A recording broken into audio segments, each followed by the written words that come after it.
When we work with clients around the world, it's a full consulting project. I go in, I spend sometimes a year. We just finished working with a client in Singapore, and this is a world-class resort. And a big part of the process is the framework that I talk about in my book. Number one, we had to do a lot of research by investigating what was going on in the organization to find out where they were at in terms of, number one, where was the brand and where they want to go.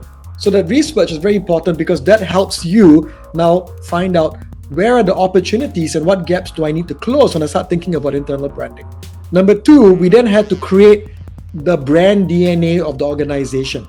And that's a strategic piece.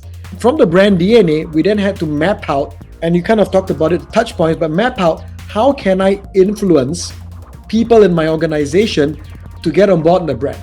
And I use the 4 C's in this process, but there is the workshops that we run, there is the online learning that we put together, there is the communication messages that we provide them, there is the stories that we curate, there's the symbols, there's the rituals, it's a whole bunch of stuff. If you get that right, I promise you, right, your organization will be much better for it.